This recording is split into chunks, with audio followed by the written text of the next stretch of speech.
is the time to return to the soul. And this is why it has been prophesied so much. So many wonderful mystics have spoken about this time, and we are lucky in many ways to be here. Because no matter what is going on around us, no matter how much chaos we find ourselves in, the true constant is Earth, is Gaia, and is God, is Spirit. And we are finding ourselves in this chaos place in between those two constants. And when we connect in with both of those, then we find ourselves becoming the eye of the storm. What we're really needing is the importance of embodiment. And embodiment is actually containing the soul within your body. The actually walking the walk, not just talking the talk, but actually the integration of spirit within the body. And then our spirit quietly begins to work with us and gives us inspiration. It gives us things to do. You begin to get the action. You begin to know how to rearrange yourself. You begin to get the inspiration. We have to come here first. We have to come into that space first.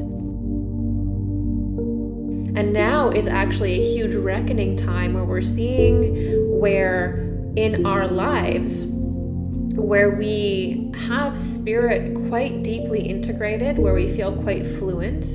And then there are certain places where, oh, nope, a lot of pain there, a lot of struggle. We're going to be feeling where we've integrated our light and where we need to heal more.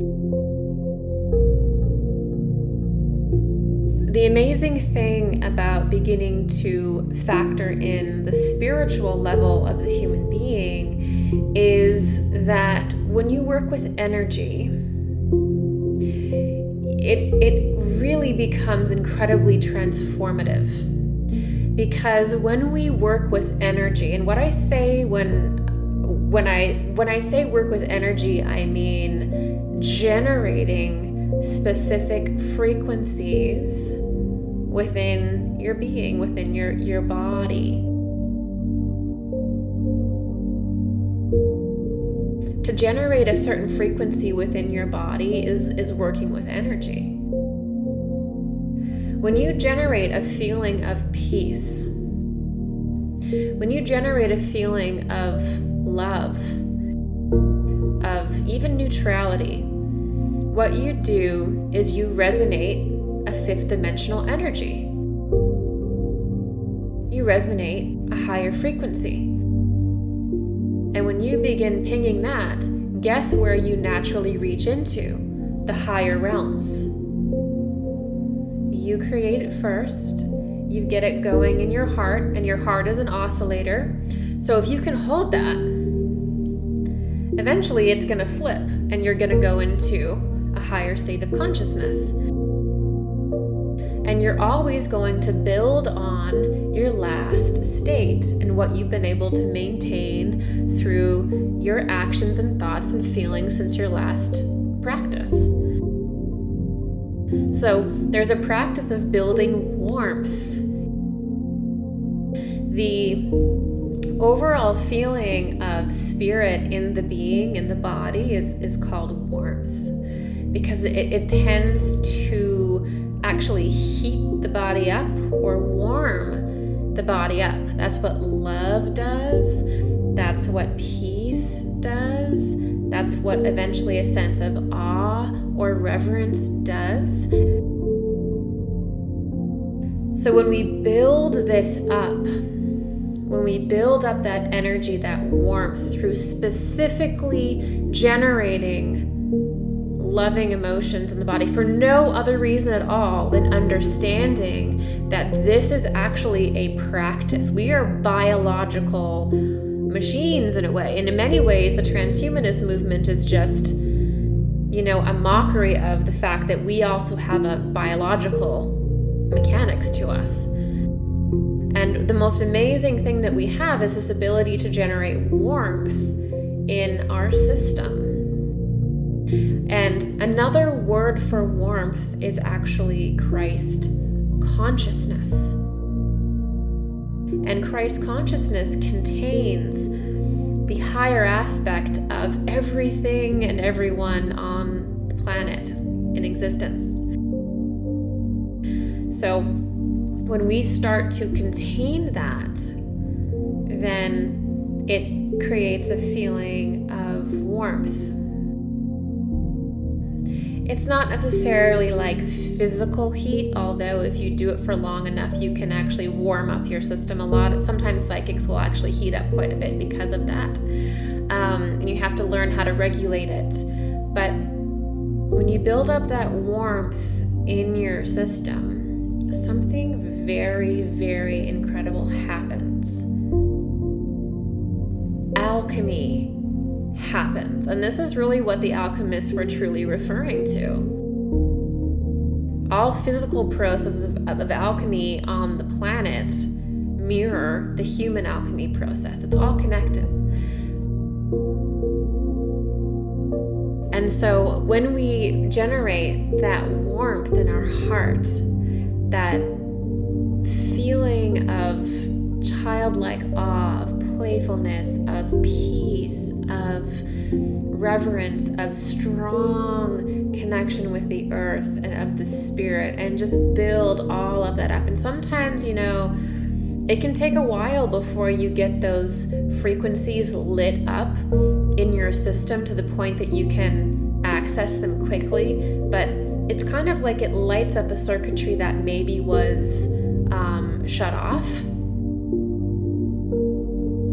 because we're not taught as children. So we often purposefully shut off our circuitry, our psychic circuitry, and our higher circuitry. The circuitry that often responds to the warmth, we shut it off because of how society is formed. So do not feel bad if you're like, what is she talking about? Just do it anyway. And what you'll find is that this is a technology. It's a biological technology. It's an energetic technology. It's a human technology. And when we build a bridge, when we experience warmth and create warmth in our system, we build a bridge. And an alchemy will occur in our system. The circuitry will be reignited. And what will happen is our perspective will change. The way that you see the world will genuinely change. You will not perceive events in the same way that you did in the past. So warmth actually creates a completely different lens that you look at the world through, because how we see the world is a direct mirror of how we feel about ourselves and the dominant emotions and thoughts that we feel. That's just how it is. This is a spiritual school. So everything pertains to our state of being. When we change our state of being, we get access to different energies. The spectrum of energy here on this planet is huge. It's infinite. And it's our perspective that grabs the energy and makes it visible to us, that makes it an experience for us. But every day we wake up, the day can be anything. And we determine it based on what we think and feel. We grab from that infinite spectrum what we are. And as that's happening, the cosmos is also shifting and changing. And so there's sort of days that our perspective naturally lifts because we're in a cycle that we have found some mastership in in past lives or in this life, and then we go through a cycle that will shift, and then we'll go through a cycle where we haven't quite found a cosmic cycle, where we haven't quite found that masterfulness, and so we struggle more. When we just take the reins and create warmth from scratch for no reason other than we understand that we are spiritual beings that work through resonance, that we grab in our 3D world and tether in our spiritual world based on the frequency that we are. When we understand that, we take the reins, everything changes. The problems that we have in our lives and in the world at large is because we fundamentally don't realize we have a choice. We fundamentally have forgotten that this world works via resonance. People know it as a logical thought, but knowing it as a logical spiritual thought is not embodiment. We want to go for embodiment. Embodiment of the soul. We are being initiated, humanity is being initiated right now into a higher form.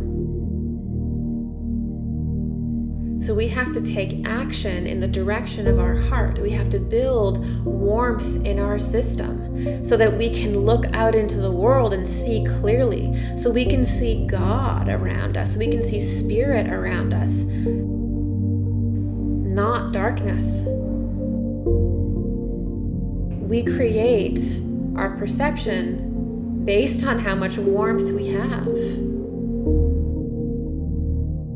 And we generate that warmth in our heart through feeling emotions that are based in love, through peace, even neutrality. Neutrality is great. Neutrality, again, allows us to bear witness to the aspects of ourself that are keeping us from our warmth. It is not a weak space. It is weak to not realize that we are more powerful when that warmth is generated. That is weakness. It is weakness to fear our own spirit, period. Because it takes courage to build warmth in our hearts. Because even when we're building that warmth in our hearts, that can cause a little bit of a detoxification, a little bit of a reckoning where it pushes out what is not love. It pushes out what is not our highest self. And sometimes we have to face that. So that's why this takes courage. To be spiritual takes courage. To build warmth takes courage. It is the ultimate courage to go inward.